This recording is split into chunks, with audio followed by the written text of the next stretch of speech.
no entendemos los tiempos de Dios, pero también no hemos entendido la fiesta del Señor, en el cual el Nuevo Testamento dice que son sombras proféticas de cosas por venir.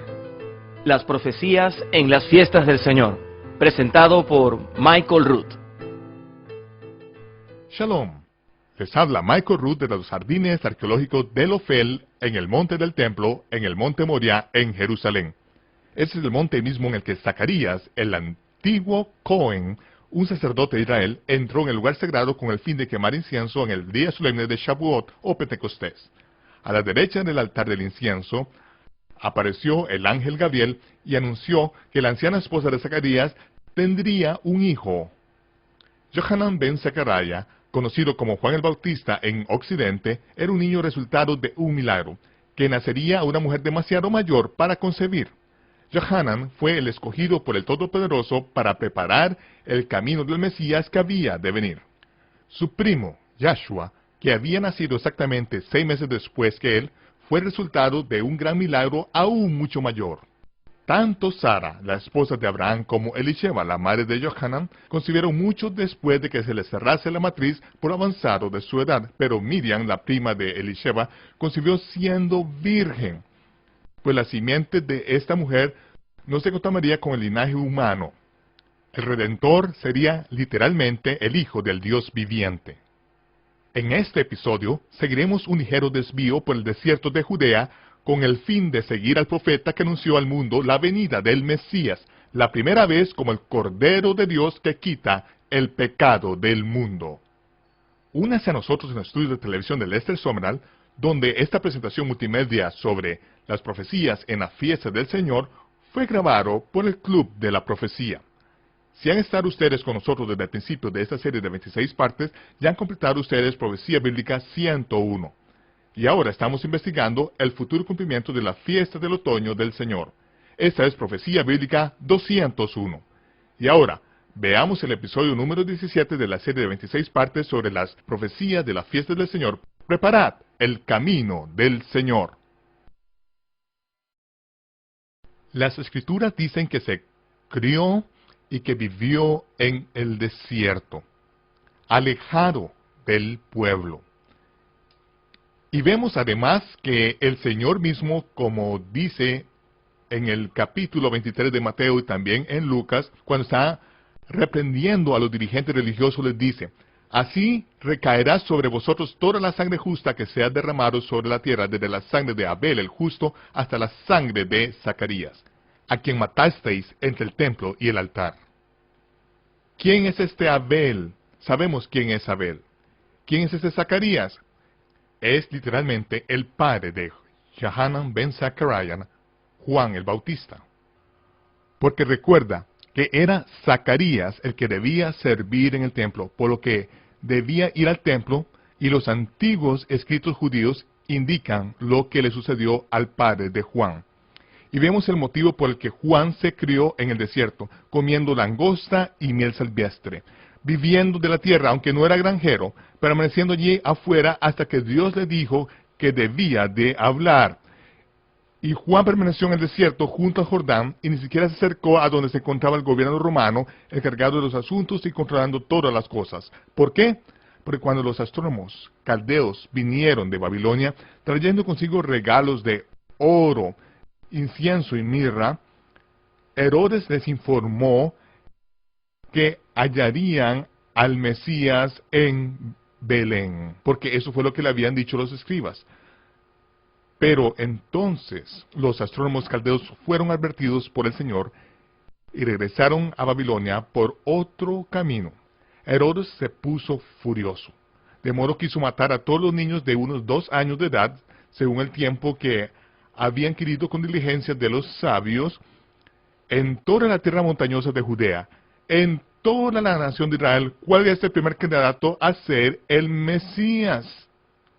No es Jesús, que nació de manera oscura, siendo los únicos que se enteraron de ello un puñado de pastores que acudieron al Sukkot el primer día de la fiesta de Sukkot, cuando nació el Mesías. A pesar de lo cual dice que cuando Zacarías dijo esas palabras, el pueblo se maravilló y dijo, ¿quién pues será este niño? Y hubo un gran estruendo por toda la región montañosa. El niño que era un milagro de este anciano sacerdote y su anciana mujer, al final de sus días, todo el que se había marchado del monte del templo en Pentecostés, en ese Shavuot, había dicho, ¿qué está pasando? Sabía que algo había sucedido en el templo y 9 meses después nació aquel niño lleno del Espíritu Santo de la matriz de su madre. Y ya me dirás quién crees que es el primer candidato a ser el Mesías en la tierra de Israel. Era el hijo de Zacarías y de Elisheba. Y cuando Zacarías ascendió de nuevo al templo después del nacimiento del niño, para cumplir con su obligación en el curso de Abías, era la época de Hanukkah. Y cuando ascendió allí, según los antiguos documentos judíos, lo que sucedió fue que al subir la guardia del templo, le preguntaron, ¿dónde está tu hijo? A lo que él contestó, ¿cómo voy a saberlo? Estoy aquí cumpliendo con mi obligación según el curso de Abías, tal y como instruye la Torá. Estoy seguro que debe estar con su madre. Ellos ya habían estado en su casa y Elizabeth no estaba allí, ni Juan tampoco. Zacarías les dijo que fuesen al desierto y cuando lo hicieron no pudieron encontrarles. Los soldados no los pudieron encontrar, de modo que regresaron al templo para buscar a Zacarías. Cuando llegaron allí, sucedió que el Mesías dijo, así recaerá sobre vosotros toda la sangre justa que se ha derramado sobre la tierra, de la sangre de Abel el justo hasta la sangre de Zacarías a quien matasteis entre el templo y el altar. Cuando Zacarías estaba cumpliendo con su obligación como sacerdote, entraron y entonces le mataron, le cortaron con la espada y murió entre el altar y el lugar sagrado. Era por eso que Juan vivía en el desierto, por eso era porque no se movía entre personas de la buena sociedad. Cuando Dios se lo mandó, regresó y comenzó a hablar diciendo, yo a la verdad os bautizo con agua para arrepentimiento, pero viene uno más poderoso que yo, de quien no soy digno de desatar la correa de su calzado. Él lo bautizará, Migba, en Espíritu Santo y fuego. Y cuando el Mesías acudió a él, fue cuando dijo, espera un momento, ¿vienes a mí para que te bautice? Yo necesito ser bautizado por ti. No dijo, necesito que tú me bautices en el agua, pues sabía que el Mesías habría de venir para bautizar con el Espíritu Santo. Y este profeta, que estaba lleno del Espíritu desde el vientre de su madre, sabía que necesitaba ese bautismo del Espíritu que el Mesías había venido a traer. El primer bautista deseaba el bautismo del Espíritu Santo, a pesar de lo cual el Señor le dijo, espera, permítelo ahora, porque así conviene que cumplamos toda la justicia. Y durante el ministerio del Señor, nunca bautizó a nadie en agua, ¿verdad? Dice que sus discípulos lo hicieron, pero él nunca lo hizo. ¿Por qué? Porque vino a bautizar con el Espíritu Santo, y vemos que en Shavuot, el día de Pentecostés, que concluye la fiesta de la primavera del Señor, ese fue el día en que el Mesías bautizó a sus seguidores con el don del Espíritu Santo, la fiesta de Shavuot, la fiesta de Pentecostés que concluye en la fiesta de la primavera. Hacía solo unos días que se había reunido con sus discípulos en la ladera del Monte de los Olivos y les había dicho que debían de esperar en Jerusalén, contando el Omer de los Bikurim, la ofrenda de los primeros frutos. Estaban contando el Omer los 50 días antes de Pentecostés, y mientras lo contaban, debían permanecer en Jerusalén, justo donde estaban, y cuando acabasen de contar el Omer, debían ir al templo las horas de la oración.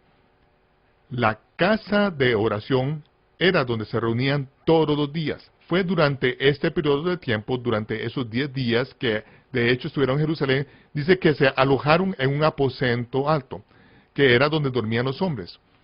Y las mujeres no entraban en el aposento alto, no dormían allí, ni irían allí, pues es donde estaban los apóstoles, donde residían. Pero estaban cada día en el templo, y allí es donde aquel día solemne de Shavuot, estaban sentados en el templo durante las horas de la oración, cuando oyeron un sonido, un estruendo del cielo, como un viento recio, que llenó toda la casa, toda la casa donde estaban todos sentados era la casa de oración, no estarían sentados en ese momento, sino que estarían en la casa de oración. Y se les aparecieron lenguas repartidas como de fuego. Lo que vieron fue la columna de fuego que descendió y separó a Israel del ejército de Faraón.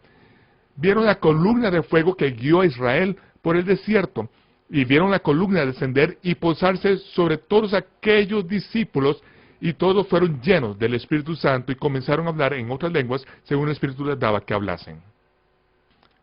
Y sucedió en el templo, tal y como el Mesías dijo: vosotros seréis bautizados con el Espíritu Santo dentro de no muchos días. Porque para vosotros es la promesa, y para vuestros hijos y para todos los que estén lejos, para todos cuantos el Señor Dios llame. Y debían ser testigos con ese poder del Espíritu Santo, debían ser testigos de Él ante los judíos, ante los samaritanos y hasta lo último de la tierra, pero primeramente al judío. Y fue así como todo comenzó aquel día de Shavuot, el día de Pentecostés. Y fue allí donde sucedió el dicho de Juan el Bautista: Él, el Mesías, os bautizará con el Espíritu Santo y fuego. El día solemne de Shavuot puso fin a las fiestas del Señor, y fue así como sucedió. La danza de aquel que habría de ser atravesado sucedió en la mañana de ese día solemne de Shavuot. La danza de que traspasaron está representada por un bailarín levítico que entró en el templo tocando una flauta con 5 agujeros. Y al soplar el aire a través de la flauta y tocar esa canción, empieza la alegre celebración mientras él baila por las calles de Jerusalén hasta el monte del templo. Y es así como el flautista viene a ser la imagen del Mesías, al que atraviesan con 5 agujeros en sus pies, sus muñecas y su costado. La culminación fue el poderoso sonido del viento que representa al Mesías tocando su cántico de victoria, soplando a llenar a sus discípulos con el Espíritu Santo. Es el cumplimiento de la fiesta de Shavuot. Y esta es la imagen al terminar la fiesta de la primavera. Levítico 23, versículos 1 al 21, nos cuenta con detalles la fiesta de la primavera, y justo al concluir la fiesta de primavera, en el versículo 21, hace una afirmación: cuando seguéis la mies de vuestra tierra, no segaréis hasta el último rincón de ella, ni espigaréis tu siega. Para el pobre y para el extranjero las dejarás, para el gentil. Yo, el Señor vuestro Dios. Esa es una afirmación un tanto extraña para hacerla después de haber detallado la fiesta de la primavera del Señor. Y luego dice en inmediato: habló el Señor a Moisés y dijo: habla a los hijos de Israel y diles: el primer día del 7º mes tendréis día de descanso, Shabbat, una conmemoración al son de trompetas, para pasar luego a la fiesta del otoño. ¿Por qué es esta afirmación algo que se halla completamente fuera de contexto? ¿A qué se debió que entre hablar de la fiesta de la primavera y explicar la fiesta del otoño, se halle esta afirmación acerca de que cuando se espiguen la tierra no segaréis hasta el último rincón de ella? Las dejarás para las viudas, los huérfanos, para los pobres y para los gentiles. Yo soy Yahweh, tu Elohim. No está fuera de lugar, está ahí. Cada una de estas cosas es un ensayo de las fiestas del Señor, y vamos a ver que Dios hizo provisión para los gentiles justo después de la fiesta de la primavera. Vamos a verlo al hacer Dios esta provisión para siempre. Aquí tenemos este versículo, y es la provisión de Dios para los gentiles, puesto que hay siempre una provisión para los gentiles en toda la Torá. Y vemos aquí la primera vez que esto se menciona, lo hallamos en el libro de Ruth. En este libro vemos a Noemí y a su marido y a sus 2 hijos marchándose de Belén, donde vivían, lo cual sucede durante una época de sequía en la tierra de Israel. Descienden a la tierra de Moab, y allí los moabitas son adoradores de Chemos o Shemosh. Es el mismo dios Molech de los amonitas. Chemos y Molech eran ambos dioses de la prosperidad, a los que adoraban durante el solsticio de invierno. Eran dioses hechos de hierro, que estaban huecos por detrás, de modo que atizaban a Quemos con leños, convirtiéndolos en un dios rojo, como las cerezas, para luego coger a sus bebés y colocarlos en las manos de Quemos, incinerando a los bebés el 25 de diciembre, que es cuando celebran la misa infantil de Keos Shemosh. Luego enterraban las cenizas de aquellos bebés en diferentes lugares de los que se han encontrado durante las excavaciones arqueológicas en estas regiones. Allí fue a donde se marcharon a vivir entre los moabitas. Y cuando descendieron allí, los dos hijos de Noemí tomaron mujeres para sí mismos, buscaron esposa entre las hijas de los moabitas. Y conforme a la costumbre, aquellas muchachas moabitas entraron a formar parte del hogar de Noemí y su marido. Y es allí donde vivieron juntos en la tierra de Moab. Al pasar el tiempo, se murieron el marido y los dos hijos de Noemí. Y Noemí tenía el corazón destrozado, diciendo que Dios la había tratado con mano dura y que iba a regresar a su tierra, volviendo a Belén, porque sabe, y esta afirmación se encuentra en la Torá, que siempre tiene derecho como una viuda pobre al salir a los campos a espigar en las esquinas de los campos. De modo que llamó a sus hijas, a sus nueras, y le habló a Orfa y a Ruth diciendo, no tengo más hijos en mí.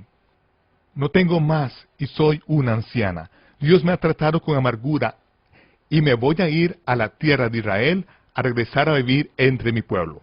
Así que les concedió a Orfa y a Ruth la oportunidad, la liberó de su responsabilidad para con ella como sus nueras y les dijo, regresad a vivir en la casa de vuestros padres, casaos y prosperad. Y Orfa lloró porque no quería marcharse. Estaba destrozada por las circunstancias, pero regresó a vivir entre los paganos, entre los moabitas en la tierra de Moab. Pero Ruth, quien había entrado en el hogar y había disfrutado de aquella familia que procedía de la tierra de Israel, que guardaba la Torá, que guardaba las fiestas, mientras ella vivía entre ellos en aquel momento, cuando Noemí le dijo que podía regresar y vivir entre aquellos gentiles que adoraban a Chemosh, dijo, por favor, no me pidas que me vaya. Donde quiera que tú vayas, iré yo. Si vas a ser una pobre viuda en la tierra de Israel, por favor, déjame ir contigo. Tu Dios será mi Dios. Tu pueblo será mi pueblo. No quiero regresar y volver a vivir entre estos idólatras. Quiero al Dios de Abraham, de Isaac y Jacob. Quiero conocer a ese Dios. Quiero que tu pueblo sea mi pueblo. Así que Noemí se llevó a Ruth y regresaron a Belén en la época de la cosecha de la cebada, en la primavera del año. Así que ahora Ruth, una gentil, llega a la tierra de Israel. La Torá dice que hay una ley en la tierra de Israel, una ley para los israelitas, y la misma ley se aplica a los gentiles. Si tú quieres vivir en la tierra de Israel, en este caso, esta es la Torá, y estas son las instrucciones que debes seguir. En la tierra de Israel, todo el mundo vive conforme a las mismas normas, de modo que eso era lo que se esperaba de ella como gentil. La provisión consistía en que podía salir a las esquinas de los campos que no se habían cortado, porque las instrucciones específicas aquí son que no se deben cortar las esquinas de los campos, debían redondear las esquinas de los campos y se dejaba esa parte para la cosecha para los pobres y los gentiles.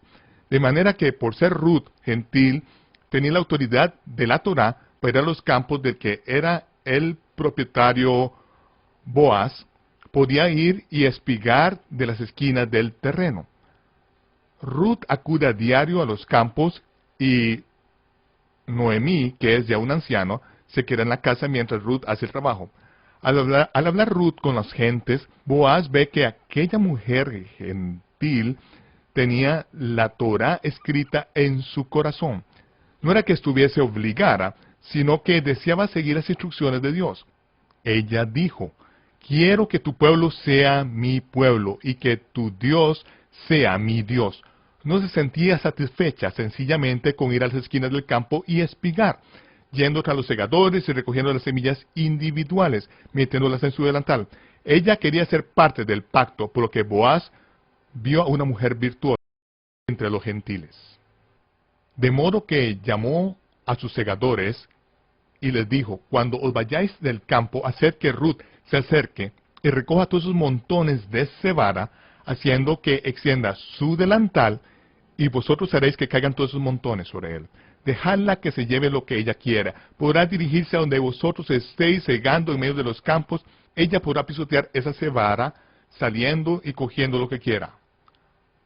Boaz, el propietario de la tierra, el pariente redentor, vio en Ruth aquella mujer gentil, una mujer en cuyo corazón ya se había escrito la Torá, y la amó, tomando una esposa de los gentiles.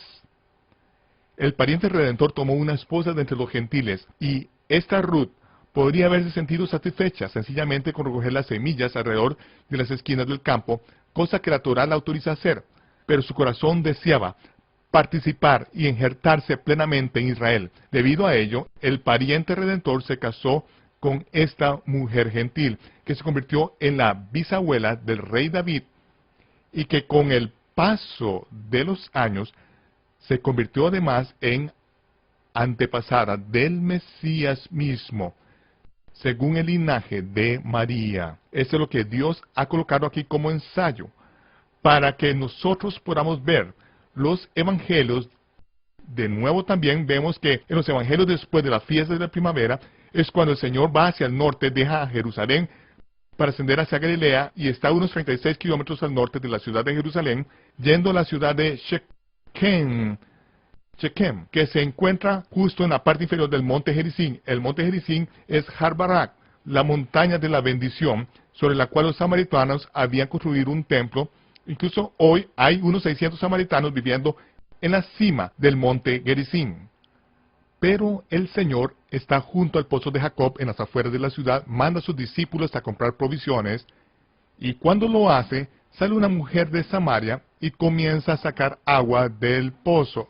Y él le dijo: mujer, dame agua para beber. Y ella le dijo: ¿cómo tú, siendo judío, me pides a mí de beber, que soy mujer gentil, mujer samaritana? Porque judíos y samaritanos no se tratan entre sí. Y él le respondió: si supieses quién te está pidiendo de beber, tú le pedirías y él te daría agua viva. Esta es una realidad incluso hoy en día, que los judíos no se tratan con los samaritanos. ¿A qué es debido esto? Empezó en la época de las 10 tribus del norte, bajo la dirección de Jeroboam, cuando se separaron de las 2 tribus inferiores de Judá, Benjamín y la mayor parte de los levitas. Rehoboam, el hijo de Salomón, supervisaba y era el que gobernaba las tribus inferiores. Jeroboam separó las 10 tribus del norte debido a la pesada carga de los impuestos que Rehoboam estaba imponiéndoles y que había mantenido sobre el pueblo tras la muerte de su padre. Después fue Jeroboam que dijo, al separar aquellas 10 tribus del norte: si el pueblo guarda la Torá, si la obedecen y celebran las fiestas del Señor, si van a Jerusalén a las fiestas, en todos sus corazones se reunirán con sus hermanos, y yo perderé mi reino. De modo que decidió que en lugar de tener las fiestas en el 7º mes, el mes del sábado, lo cambiaría para celebrar las fiestas en el 8º mes. Y luego erigió 2 carneros de oro, uno en Dan y otro en Betel, y dijo: esos son los dioses que os sacaron de la tierra de Egipto. Entonces lo que aquellos hicieron fue dejar de lado la fiesta del Señor, dejar de lado el Sabbat, y Dios dijo: ¿queréis vivir como un puñado de idólatras? Voy a cegar vuestros ojos y vais a quedar dispersos entre los gentiles. Os convertiréis en muchas naciones. Vuestros ojos quedarán cegados hasta que produzca la plenitud de los gentiles. De manera que, por causa de los pecados de Jeroboam, por haberse dedicado a adorar a otros dioses y haber dejado de lado la fiesta del Señor, las 10 tribus del norte quedaron dispersas por toda la faz de la tierra. Michael Rood regresará en tan solo unos momentos. El periodo de tiempo entre las fiestas del Señor de primavera y de otoño se acentúan en Levítico 23-22 como la provisión para los gentiles, permitiéndoles espigar en las esquinas de los campos. siempre ha existido provisión que ha hecho posible que los gentiles participen en la bondad del Todopoderoso, y tal y como indica el Evangelio, las buenas nuevas del libro de Ruth, los gentiles disponen de un acceso mucho más directo. Ruth dejó atrás a sus dioses paganos aceptando la constitución de la tierra de Israel, la Torá, que es la ley que le daba derecho como gentil a espigar en los campos. Boaz, que tenía la autoridad necesaria para redimir la tierra que había quedado en la muerte de un pariente cercano, se fijó en la virtuosa Ruth, y al final, el Redentor se casó con Ruth. Esta gentil, que con anterioridad había adorado al dios pagano del sol, se convirtió en la abuela del rey David. 1000 años después, una mujer samaritana conoció a Yahshua, el nieto del rey David, junto a un pozo de agua en las afueras de Shequem. Lo que sucedió junto al pozo habría de cambiar el curso de la historia de los samaritanos, y lo que él profetizó, revelándose primero a sí mismo a los gentiles como el Redentor mesiánico, habría de cambiar el curso de la historia en todo el planeta. El Hijo de David vino la primera vez para cumplir la fiesta de la primavera del Señor, para que los gentiles pudiesen ser redimidos y pudiesen formar parte de la casa de la fe como si hubiesen sido parte del linaje de Israel. Les invitamos a que se unan de nuevo a nosotros y vean el episodio número 18 de esta serie de 26 partes sobre las profecías de las fiestas del Señor. No ignoréis esto. Este es Michael Root desde Jerusalén, deseándoles Shalom, paz. Les veré cuando se aclare el humo.